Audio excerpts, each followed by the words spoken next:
ಹೋದ ವರ್ಷ ಇಷ್ಟು ಹೊತ್ತಿಗೆ ಗೌರಿ ಗಣೇಶ ಹಬ್ಬದ ಭಯಂಕರ ಪ್ರಿಪ್ರೇಷನ್ಲಿದ್ದಂಥ ದರ್ಶನ್ ಅವರು ಈಗ ಬಳ್ಳಾರಿ ಜೈಲಿನಲ್ಲಿದ್ದಾರೆ. ಅವನೊಬ್ಬ ಕಾಮಿಷ್ಟ, ನೋ ಡೌಟ್. ಅದ್ರಲ್ಲಿ ನಾನು ಹೇಳೋದು ಯಾಕೆಂತಂದರೆ, ಪವಿತ್ರ ಗೌಡಗೆ ರೇಣುಕಾಸ್ವಾಮಿ 10,000 ರೂಪಾಯಿ ತಿಂಗಳಿಗೆ ಕೊಡ್ತೀನಿ, ಬಾ ನನ್ನ ಜೊತೆ ಲಿವ್ ಇನ್ ರಿಲೇಷನ್ಶಿಪ್ಪಲ್ಲಿರು ಅಂತ ಕಳಿಸಿದ್ದ.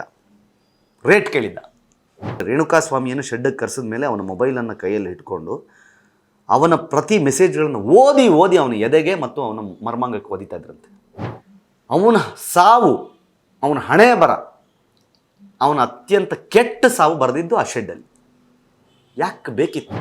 ಯಾವಾಗ ಜೀವ ಹೋಯ್ತು ಅಂತ ಗೊತ್ತಾಯಿತು, ತಗೊಂಡೋಗಿ ಹೆಣ ಎಲ್ಲ ಬಿಸಾಕ್ರ, ನಂದು ಪವಿತ್ರಂದು ಹೆಸರು ಬರಬಾರ್ದು, ಎಷ್ಟು ಖರ್ಚಾದರೂ ಪರವಾಗಿಲ್ಲ ಅಂತ ಹೇಳಿಬಿಟ್ಟು. ನಮಸ್ಕಾರ, ಸ್ವೀಟ್ ಪ್ಲಸ್ ಕರ್ನಾಟಕದ ಎಲ್ಲ ವೀಕ್ಷಕರಿಗೂ ಗೌರಿ ಗಣೇಶ ಹಬ್ಬದ ಹಾರ್ದಿಕ ಶುಭಾಶಯಗಳು.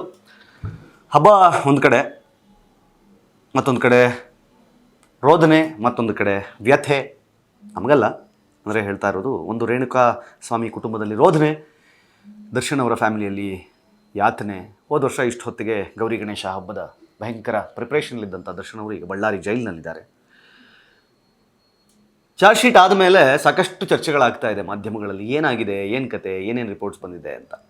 ಬಟ್ ಚಾರ್ಜ್ ಶೀಟ್ನ ಕೆಲವು ವರದಿಗಳನ್ನು ಇವತ್ತು ಕನ್ನಡಪ್ರಭದ ಮುಖಪುಟದಲ್ಲಿ ಒಂದಿಷ್ಟು ಎಕ್ಸ್ಪ್ಲೇನ್ ಮಾಡಿದ್ದಾರೆ. ನೋಡಿದಾಗ ತಲೆ ಚಿಟ್ಟಿಡ್ದೋಯ್ತು. ಅಂದರೆ ಯಪ್ಪ, ಹೀಗೆಲ್ಲ ಆಗಕ್ಕೆ ಸಾಧ್ಯನಾ ಅಂತಂದರೆ, ಸಿನಿಮಾಗಳಲ್ಲಿ ನೋಡೋದು ಬೇರೆ, ಆದರೆ ನಿಜ ಜೀವನದಲ್ಲಿ ಒಬ್ಬ ಮನುಷ್ಯನ ಮೇಲೆ ಆ ಥರದ ಹಲ್ಲೆ, ಅಟ್ಯಾಕ್ ಆದಾಗ ಏನಾಗುತ್ತೆ ಅಂತ. ಅವನೊಬ್ಬ ಕಾಮಿಷ್ಟ, ನೋ ಡೌಟ್. ಅದ್ರಲ್ಲಿ ನಾನು ಹೇಳೋದು ಯಾಕೆಂತಂದರೆ, ಪವಿತ್ರ ಗೌಡಗೆ ಬಾ ನನ್ನ ಜೊತೆಯಲ್ಲಿ ಸಂಸಾರ ಮಾಡು, ತಿಂಗಳಿಗೆ 10,000 ಕೊಡ್ತೀನಿ ಅಂತ ಒಬ್ಬ ಮನುಷ್ಯ ಮೆಸೇಜ್ ಕಳಿಸಿದ್ರೆ ಯಾರಿಗಾದರೂ ಕೋಪ ಬರುತ್ತೆ. ಇಲ್ಲಿ ನಾವು ಉಲ್ಲೇಖ ಮಾಡೋದು ಬೇಡ, ದರ್ಶನ್ ಅವ್ರಿಗೂ ಪವಿತ್ರ ಗೌಡಗೆ ಏನು ಸಂಬಂಧ, ಲೀಗಲಿ ಏನು, ಅವೆಲ್ಲ ನಮ್ಗೆ ಬೇಕಾಗಿಲ್ಲ. ಬಟ್ ಅವರಿಬ್ಬರು ಜೊತೆಲಿದ್ದರು, ಚೆನ್ನಾಗಿದ್ರು ಅನ್ನೋದು ಜಗತ್ತಿಗೆ ಗೊತ್ತಿರೋ ವಿಷಯ ಆಗಿರೋದ್ರಿಂದ, ಪವಿತ್ರ ಗೌಡಗೆ ರೇಣುಕಾಸ್ವಾಮಿ 10,000 ರೂಪಾಯಿ ತಿಂಗಳಿಗೆ ಕೊಡ್ತೀನಿ, ಬಾ ನನ್ನ ಜೊತೆ ಲಿವ್ ಇನ್ ರಿಲೇಷನ್ಶಿಪ್ಪಲ್ಲಿರು ಅಂತ ಕಳಿಸಿದ್ದ. ರೇಟ್ ಕೇಳಿದ್ದ.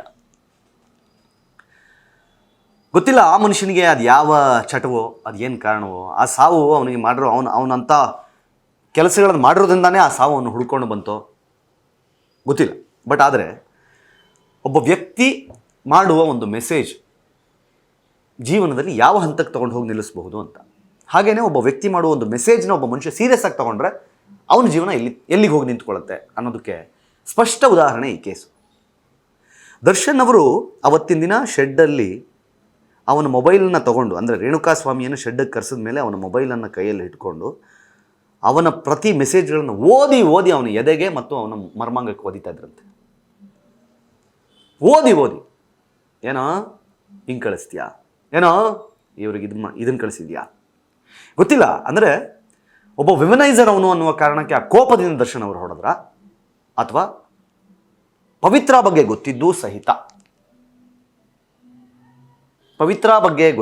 ಸಹಿತ ಇವನು ಮೆಸೇಜ್ ಮಾಡ್ತಾನೆ ಅಂದರೆ ಇವನಿಗೆ ಎಷ್ಟು ಗಾಂಚಲಿ ಇರಬೇಕು ಅಂತ ಹೊಡೆದ್ರ, ಅದು ದರ್ಶನ್ ಅವ್ರಿಗೆ ಮಾತ್ರ ಗೊತ್ತು. ಯಾವಾಗ ಅವನನ್ನು ಎದುರುಗಡೆ ನಿಲ್ಲಿಸ್ಕೊಂಡು ಅಥವಾ ಕೂರಿಸ್ಕೊಂಡು ಕೆಳಗಡೆ ಮಲಗಿಸಿ ಶೂ ಗಾಲ್ನಲ್ಲಿ ಎದೆಗೆ ಮರ್ಮಾಂಗಕ್ಕೆ ಸಿಕ್ಕಲ್ಲಿ ಒದೆಯೋಕ್ಕೆ ಶುರು ಮಾಡಿದ್ರು, situation went really bad. At the same time Pavitra ಸಹ ಸ್ಪಾಟ್ನಲ್ಲಿದ್ದು, ಏನೋ ನನ್ನ ರೇಟ್ ಕೇಳ್ತೀಯ ನೀನು, ನನ್ನನ್ನು ಮೇಂಟೈನ್ ಮಾಡೋ ತಾಕತ್ತಿದೆಯಾ ನಿನಗೆ ಅಂತ ಹೇಳಿ ಚಪ್ಲಿ ಹೊಡೆದಿದ್ದಾರೆ. ಇದೆಲ್ಲ ಚಾರ್ಜ್ ಶೀಟ್ನಲ್ಲಿ ಮೆನ್ಷನ್ ಆಗಿದೆ ಅಂತ ಕನ್ನಡಪ್ರಭದಲ್ಲಿ ಇವತ್ತು ಬಂದಿರುವ ವರದಿ. ಆ್ಯಂಡ್ ಮೋರ್ ಓವರ್ ದರ್ಶನ್ ಅವ್ರು ಏನು ಹೇಳಿದ್ದಾರೆ ಅಂತಂದರೆ, ಏನು ಮಾಡ್ಕೋತೀಯ, ನಾನೊಬ್ಬ ಸ್ಟಾರು, ಲಕ್ಷಾಂತರ ಅಭಿಮಾನಿಗಳಿದ್ದಾರೆ, ನನಗೆ ಇನ್ಫ್ಲೂಯೆನ್ಸ್ ಇದೆ, ಏನು ಬೇಕಾದರೂ ಮಾಡ್ತೀನಿ ಅನ್ನೋ ದರ್ಪದಲ್ಲೇ ಹೊಡೆದ್ರು ಅನ್ನೋದು ಚಾರ್ಜ್ ಶೀಟ್ನಲ್ಲಿ ಆಗಿರೋ ಮೆನ್ಷನ್ಸ್. ಹೇಳೋದು, ಆ ರೇಣುಕಾ ಸ್ವಾಮಿಗೆ ಜಗತ್ತಲ್ಲಿ ಅವನು ಸುಮಾರು ಜನಕ್ಕೆ ಮೆಸೇಜ್ ಮಾಡಿದ್ದಾನೆ, ಸುಮಾರು ಜನ ಹೇಳೋದನ್ನು ಕೇಳಿದ್ದೀನಿ. ಅವನ ಸಾವು, ಅವನ ಹಣೆ ಬರ, ಅವನ ಅತ್ಯಂತ ಕೆಟ್ಟ ಸಾವು ಬರೆದಿದ್ದು ಆ ಶೆಡ್ಡಲ್ಲಿ. ಯಾಕೆ ಬೇಕಿತ್ತು? ಮದುವೆ ಆಗಿದೆ, ಹೆಂಡತಿ ಪ್ರೆಗ್ನೆಂಟು, ಮದುವೆಯಾಗಿ ವರ್ಷ ಆಗಿಲ್ಲ, ಏನಕ್ಕೆ ಬೇಕು? ಎಲ್ಲಿಗೆ ಹೋಗಿ ನಿಂತ್ಕೋತೀಗ? ಕಾಮಿಷ್ಟ ಅಂತಲೇ ಹೊಡಿತಾ ಇದ್ರಂತೆ ದರ್ಶನ್.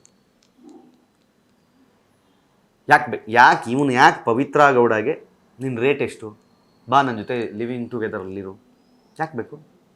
ಇನ್ಫ್ಯಾಕ್ಟ್ ಇನ್ನೊಂದು ಚಾರ್ಜ್ ಶೀಟಲ್ಲಿ ಏನು ಮೆನ್ಷನ್ ಆಗಿದೆ ಅಂತಂದರೆ, ಅವನು ಸಾಯುವಾಗ, ಅಂದರೆ ಕೊನೆಯುಸಿರು ಎಳೆಯುವ ಸಂದರ್ಭದಲ್ಲಿ ದರ್ಶನ್ ಅವ್ರು ಸ್ಪಾಟಲ್ಲಿದ್ರಂತೆ.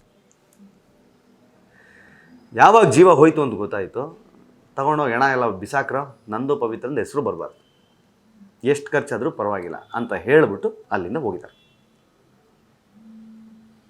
ವರದಿಯ ಪ್ರಕಾರ ಅಲ್ಲಿಂದ ಹೋದ ಮೇಲೂ ಸಹಿತ ಸ್ಟೋನಿ ಬ್ರೂಕ್ಸ್ಗೆ ಹೋಗಿ ಪಾರ್ಟಿ ಮಾಡಿದ್ದಾರೆ. ಪಾರ್ಟಿ ಅಲ್ಲ, ನನ್ನ ಪ್ರಕಾರ 2 ಶೇಡ್ಸ್ ಆಫ್ ಪಾರ್ಟಿ ಅಂತಾರಲ್ಲ. ಒಂದು, ಅವನನ್ನು ಕರ್ಕೊಂಬರೋಕ್ಕೆ ಮುಂಚೆ ಬರ್ತಾ ಇದ್ದಾನೆ, ಬರಲಿ ಅವ್ನು ನನ್ನ ಮಗ ಇವತ್ತು, ಅವನಿಗೊಂದು ಗತಿ ಸಾಯಿಸಬೇಕು ಅನ್ನೋ ಉದ್ದೇಶ ಯಾರಿಗೂ ಇರಲ್ಲ.